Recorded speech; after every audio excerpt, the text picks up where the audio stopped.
Hi Flosstube, it's me, Jen, Backcountry Stitcher, here to talk about all things cross stitch. If you want to follow me on Instagram, you can find me at backcountry_stitcher. And I have a bunch of stuff to talk to you guys about today. I wanted to start with a quick update though on something I have mentioned before. So if you remember a while ago, if you've been watching this channel, and excuse me, I have the Flosstube itchy nose going on. If you have been watching this channel for a little bit, you probably remember that a few months ago, I found a fully stitched Mirabilia Queen of Freedom on eBay. And I received her. She needed some work. She was a true rescue. She needed some stitching repaired, some of the beads and treasures replaced. I did finish restoring her and I did drop her off to be framed. I take all of my pieces to be framed at my LNS, which is Craft Center of Fine Stitchery in Salt Lake City. Actually, Stitch West, if any of you guys are going to Stitch West in a couple of weeks, I will be there, and you should definitely stop by Craft Center of Fine Stitchery if you have a moment to do that. They're not far from downtown Salt Lake at all. It's like maybe 20 minutes at most. So anyway, I digress. So I got her dropped off and she is there. There were some supply issues. I know the woman who does the framing there was having some supply issues, so things have been a little bit delayed, but I'm just waiting for her to get framed. I picked everything out, and as soon as I have her back, I will definitely let you guys know. She'll be on my Instagram account, and I will obviously show her here on my Flosstube. So that's what's going on with Queen of Freedom. Next thing I wanted to talk about is, and by the way, if I'm looking down a little bit, I'm sorry, I wrote myself some notes so I wouldn't forget things because I think I forgot some stuff last time. But anyway, if I'm looking down, that's what I'm looking at. I had a couple of questions. There was a question about what do I do with my finished pieces and if I frame all of them or if I do anything else. The short answer is that I frame them for the vast majority of pieces. I'm actually, there's a couple of pieces I did something else with, but they were kind of like little kits. Like I had, actually have it right here. Like I had a little bookmark kit that my sister got for me. So that got turned into a bookmark. How cute is that? This also came with like a little keychain stitch. So I don't have that. My husband has the keychain. So I do sometimes do stuff like that if it comes in a kit, but for the most part, I frame all of my pieces. And the biggest reason for that is that I don't know how to sew. And I didn't even, before Flosstube, I didn't really even think about doing anything else other than framing them. So that's just what I've been doing. So I have a ton of framed pieces. Actually, I don't know. I'm going to try and see it. You can kind of see a pile of them right there. So that I just haven't hung up yet, despite being in this house for 2 years, but that's okay. Anyway, I do frame my pieces for the most part, mostly because I just can't sew. I am going to try and figure out, well, no, I think I'm probably going to frame. I'll talk about it in a second. Hang on, bear with me. I'm a little frazzled today. I'm not really sure why. Anyway, so that's what I do with my finished pieces. Far and away, framing is the biggest thing I do with them. Another, and that was from Katie, so thank you for that question. Barbara asked, do I make copies with my dimensions kits? And the answer to that is sometimes. It depends on the kit and it depends on, you know, how big it is, honestly. So the dimensions patterns, if you've ever done one, they're in color. And the symbols, there's different shapes and different colors for each symbol. And so making copies, if you're doing black and white, can be a little bit difficult because they're meant to be read in color. So I do sometimes make copies, but I do color copies of them. The only reason I make working copies is for if I'm going from one page to another, if I'm not just doing page and then one page at a time, which I'm trying to do on one of my pieces now, but previously I didn't do it as a page. I just kind of flowed with where the stitches and with where the pattern went. So I would make copies and kind of tape them together so that I could see where it went from one page to the next.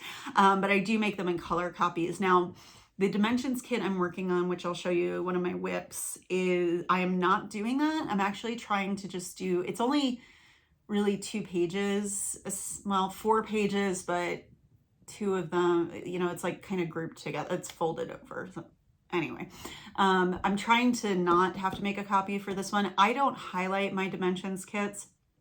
I don't know why. There's no good, well, other than that, I didn't really know about highlighting until recently, but for the most part, I don't highlight or mark up my dimensions kits. I just kind of read them, if that makes sense. So, so the answer is sometimes when I do, it's in color.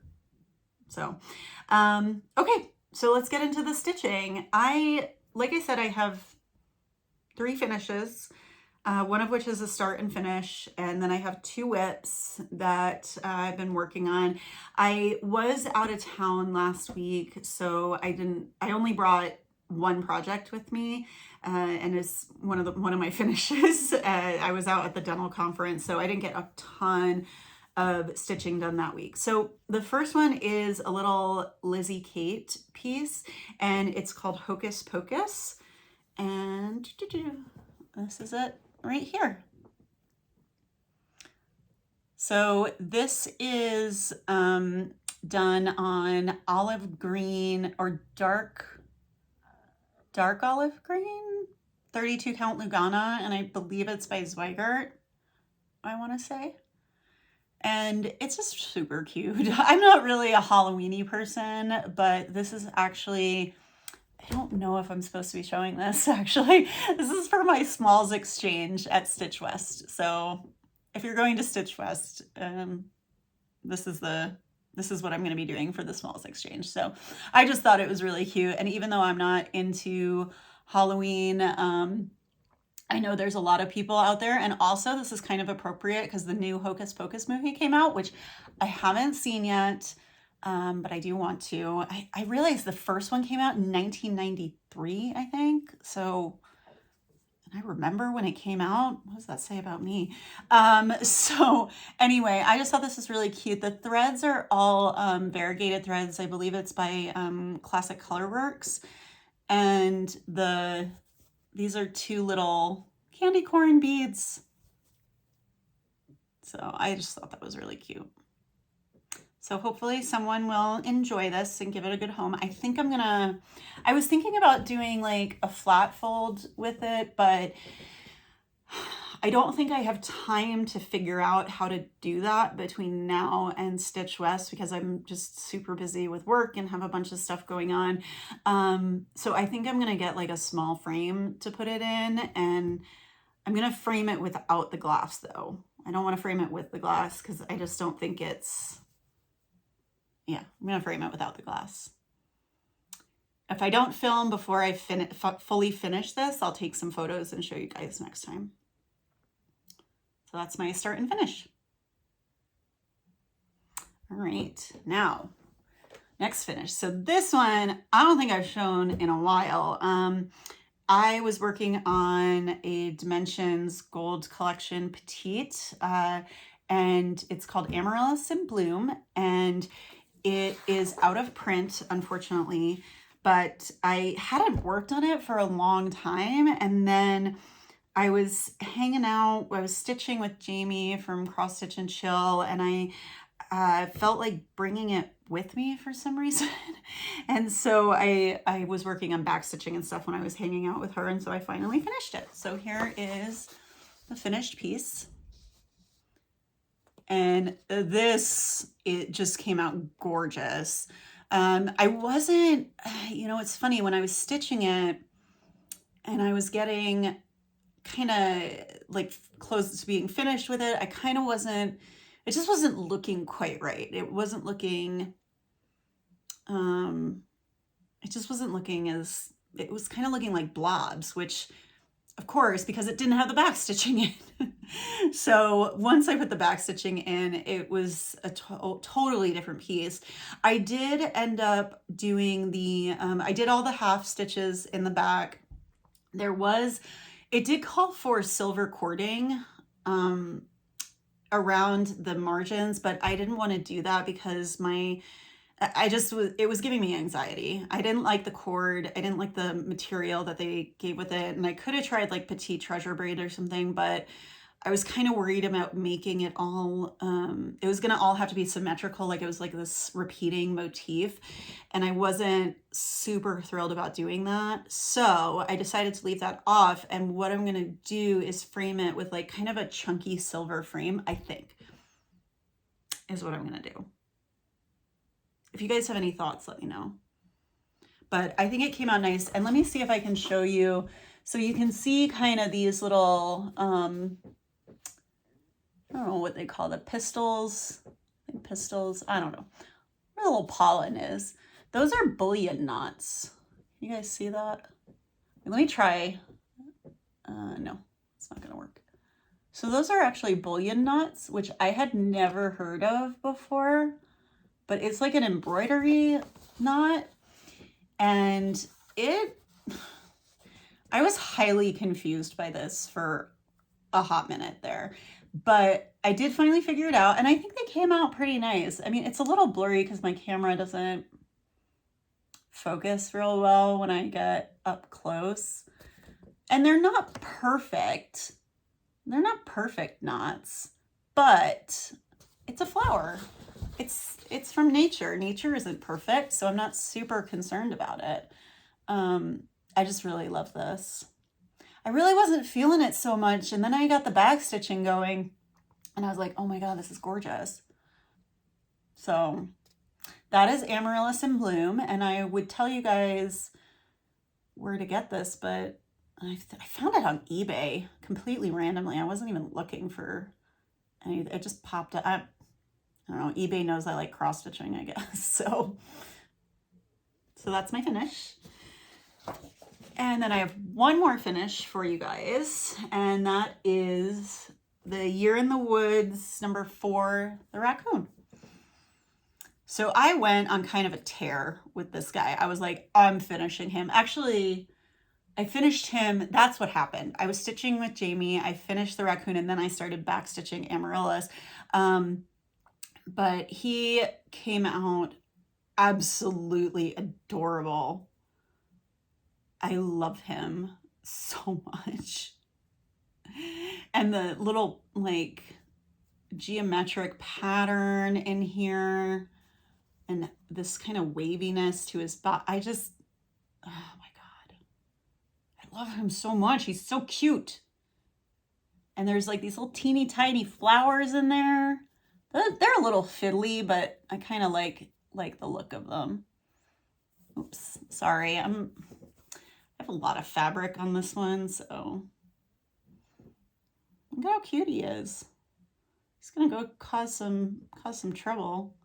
This little trash panda there. I was telling one of my friends earlier today, I caught a raccoon by accident once, and we were trying to catch a rat that was kind of terrorizing our bird feeder. It was like a big rat, and I put a trap out and I caught a very small raccoon by accident. So he was not as cute as this one. He was a lot angrier. We set him free. He was fine. Like no harm, no foul there, except for scared both of us a little bit, I think. But there's the raccoon. So this is like I said, I think it's number 4, Year in the Woods. And I am planning on, I did finally decide I'm going to stitch all of them. I got 2 more of them. So yeah, it's going to take me a while, but I am going to do it. So we'll see how that goes. All right. So whips. Oh shoot. I forgot to take this one out of the hoop. Sorry guys. It's going to be all wrinkly. Super prepared today. I was stitching all morning today with Christina, who you can follow on Instagram at Stitchy Symphony. So I This is Scenic Farm. This is a dimensions kit. You can buy this pretty much anywhere. I know on 123 Stitch. I'm sure probably on Amazon. No, I got this from 123 Stitch, but you can probably find it on Amazon. You can find everything on Amazon, right? So this is Scenic Farm. Now I'm going to show you guys the piece. I don't know if you're going to be able to tell what I did or not. So here is where we're at. God, you can barely see it. So all of this was stitched last time, I believe. All I stitched was just this white. And so you can barely see that. But that's going to be the roof on top of the house. So the house has or one of the houses. So I'm working on this house right here.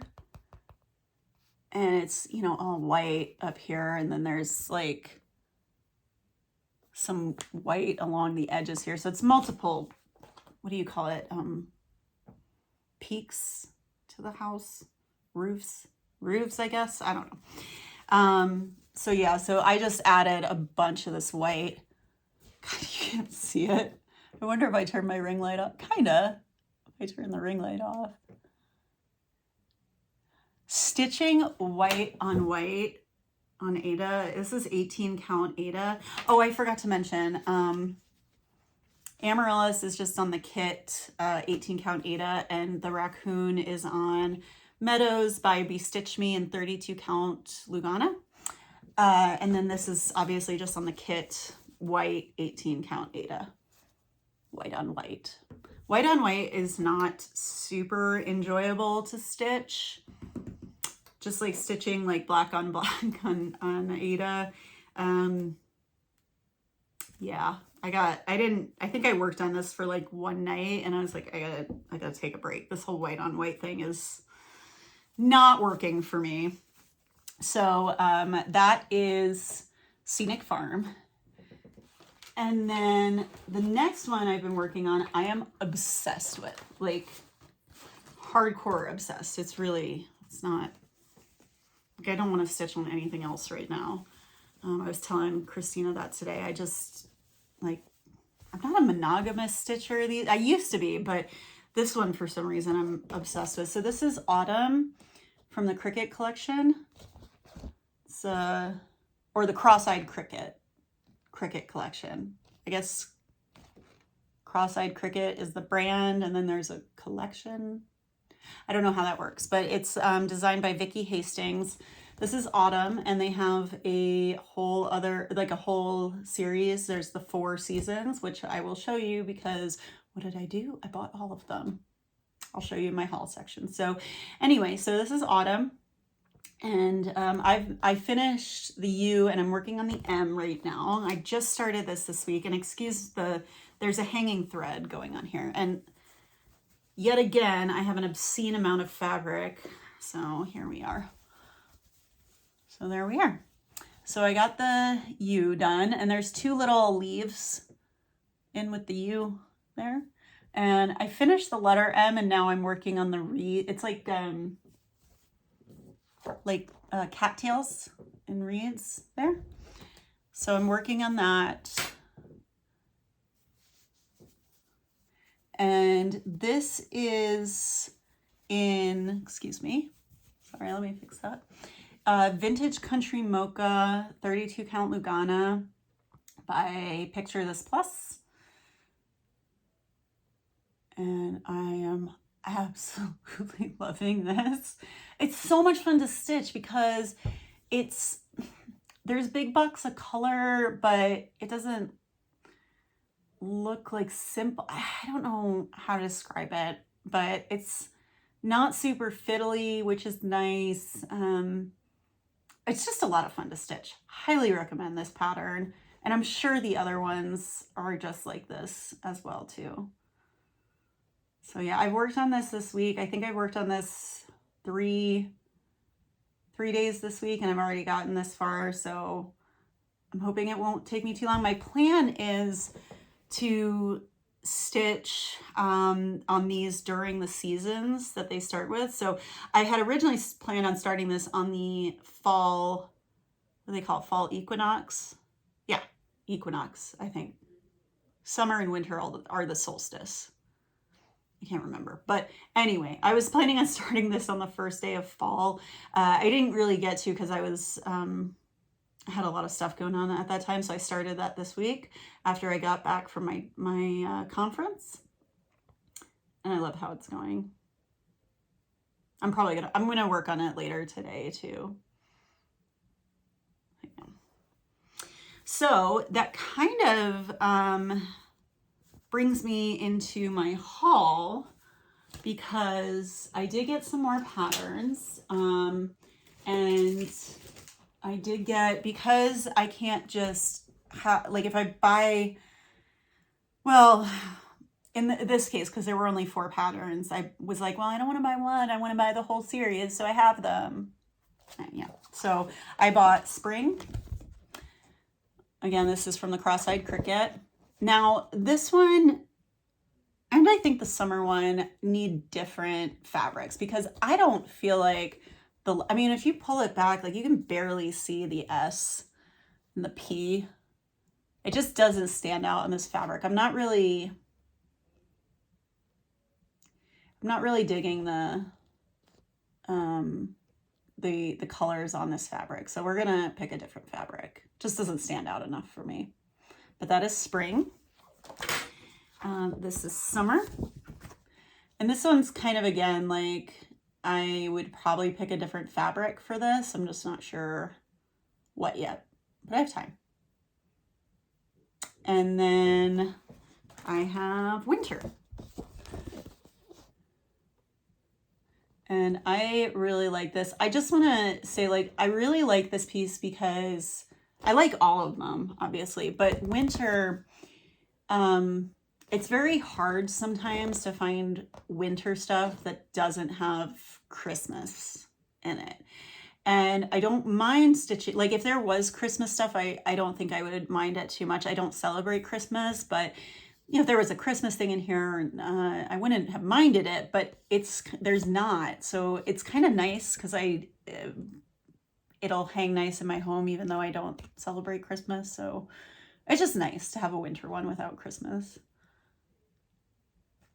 So I think that's and I think Teresa Little Stitcher is stitching this or has finished. I don't know if she's finished stitching it. I'm really behind on Flosstube, so I'm not really sure, but I do know she was working on this. I think a bunch of people are working on these, honestly.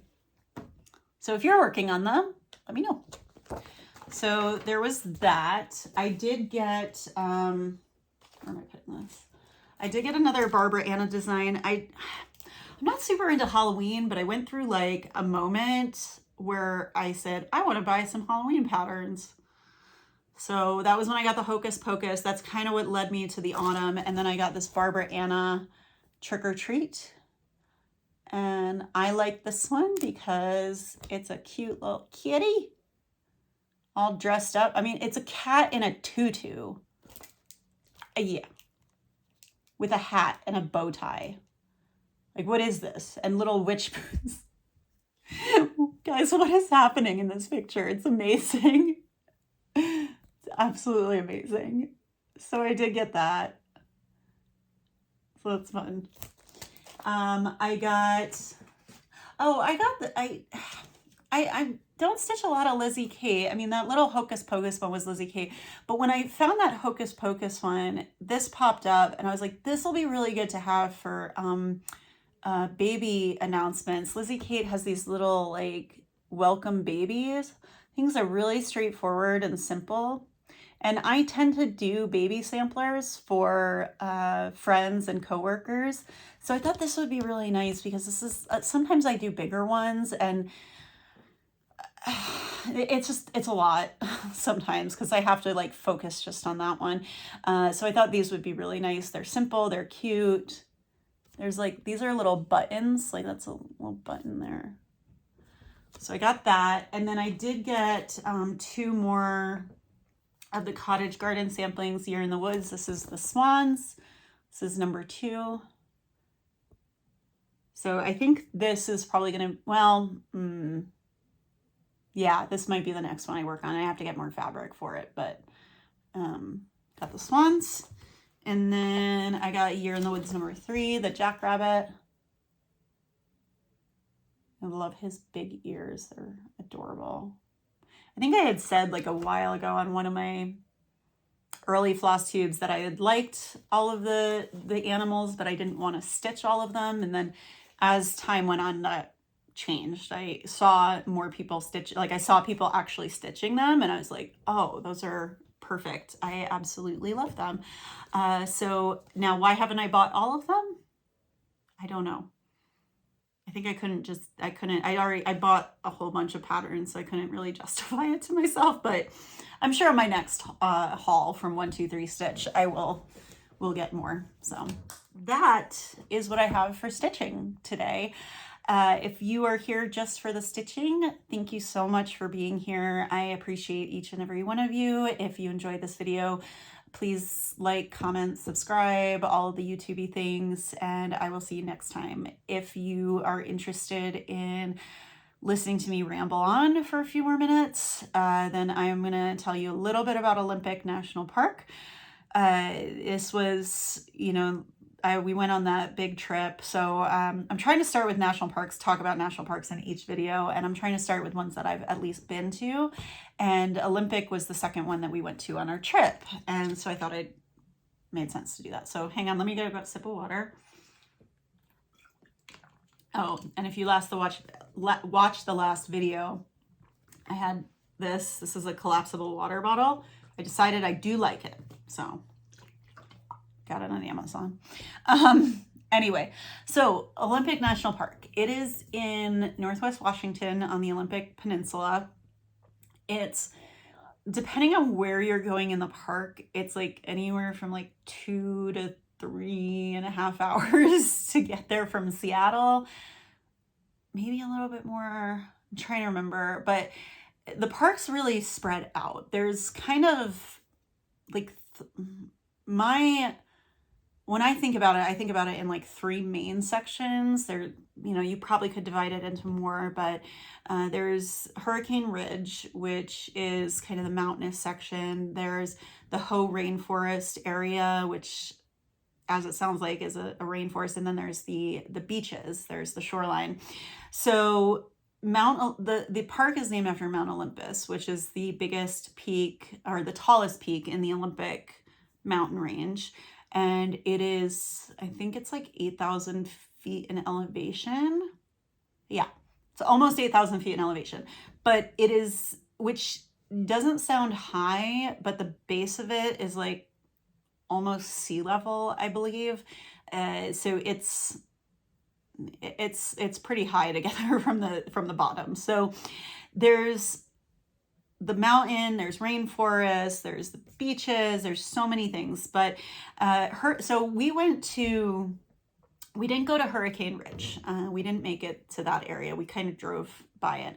Hurricane Ridge is like the mountainous area of the park. So that really gets you into the Olympic mountain range. And it's really, even though Mount Olympus is huge, I mean, it's an 8,000 foot high mountain on the Olympic Peninsula, you'd think that you'd be able to see it, but you're driving around it so much that you just kind of, like, you're almost so close to it you can't see it. I don't know how to describe it, but it's not really like a big part of the skyline, I guess is how you would describe it.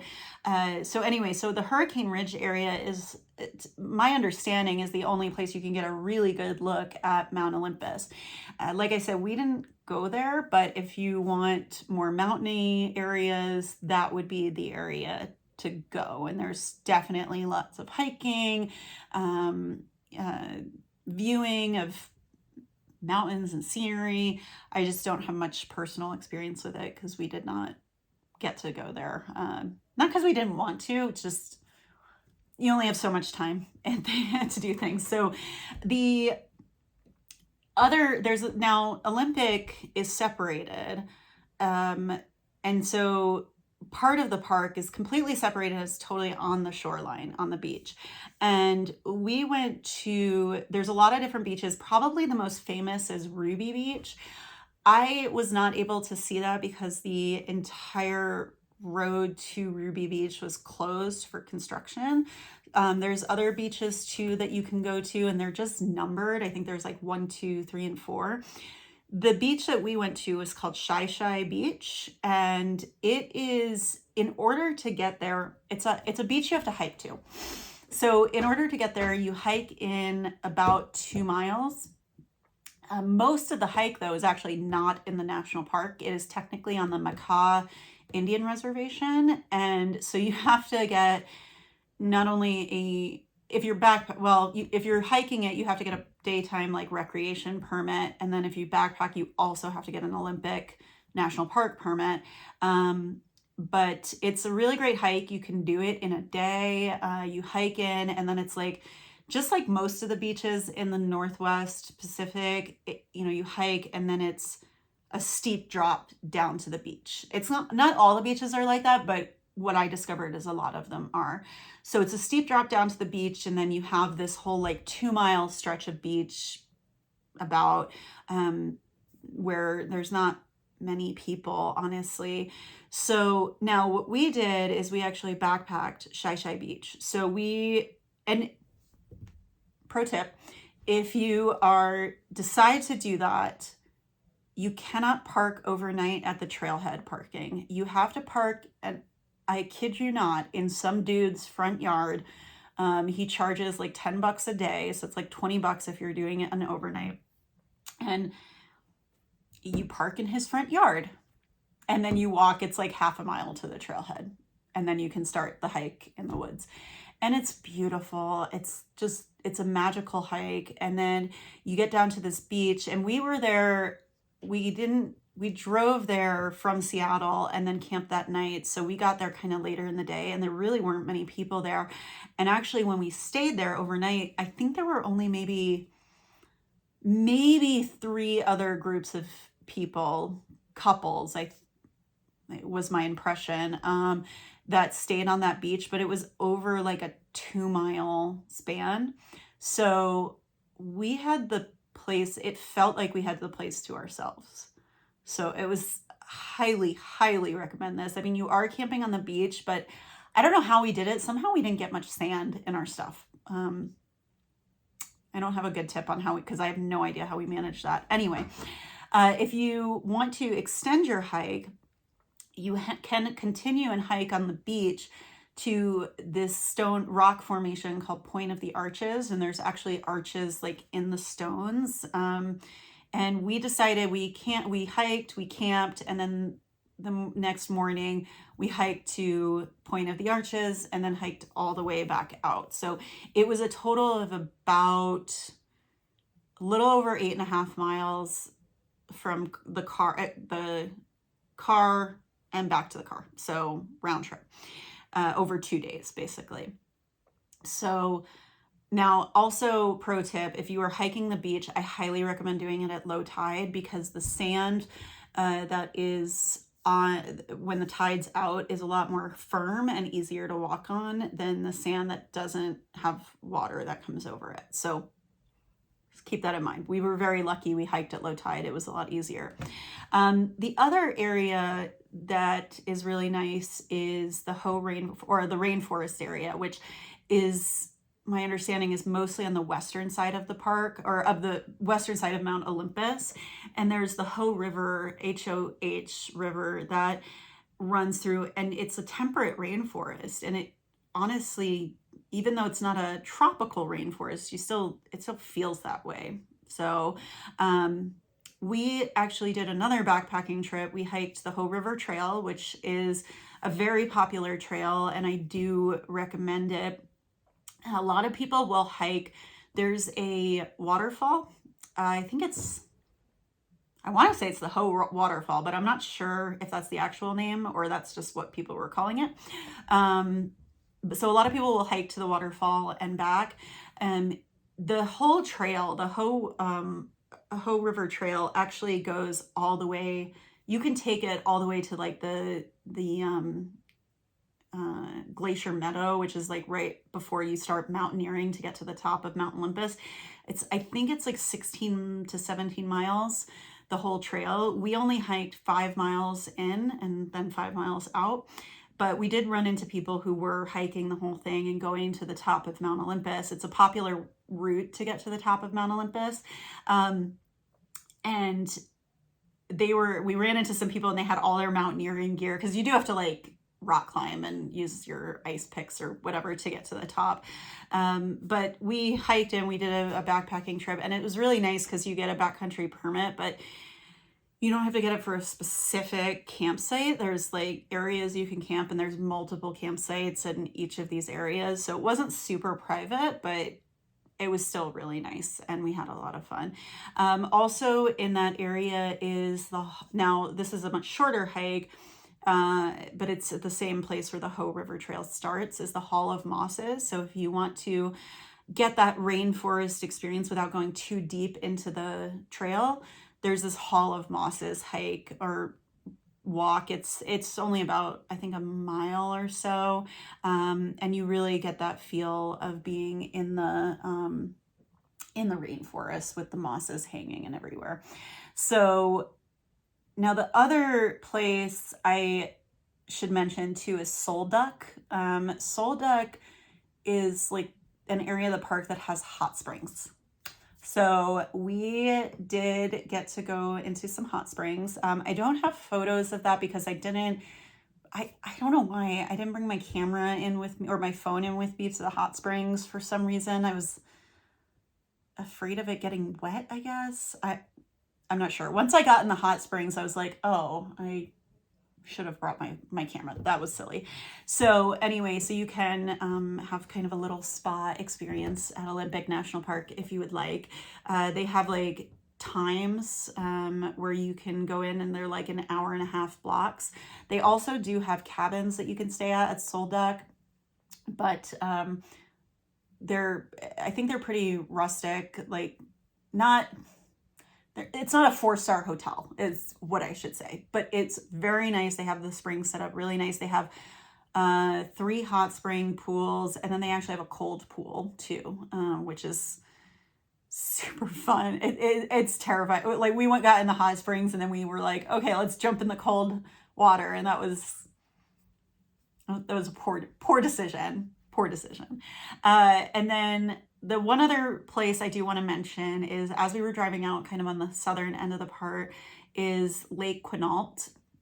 And there's a lodge there, and oh my goodness, you guys, it is gorgeous. I want to go back to this lodge. The back, I guess you'd call it the backyard, is this huge expanse of just perfectly groomed grass on this beautiful blue lake with these, lounge chairs, and they have like a bar, and it's gorgeous. I want to go back and stay at that lodge so badly. So that's on my list of things to figure out how to do.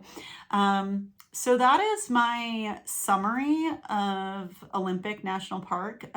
Just to kind of reiterate, I am not an expert on these national parks. I can really only speak to stuff that I've read about or my experience. So if I misspoke on something, feel free to correct me. But yeah, so that's Olympic National Park. So that is all I have for you guys today. Definitely please leave me any questions, comments below. I love talking to all of you. And I will see you in 2 weeks is Stitch West. So I will be there. So I'll be back in 3 weeks with an update, and I will be able to recap Stitch West. And I will also talk about, I'm going to do Redwood National Park next time. So I hope you guys are having a great day, got some good stitchy time, and I will talk to you all later. Bye.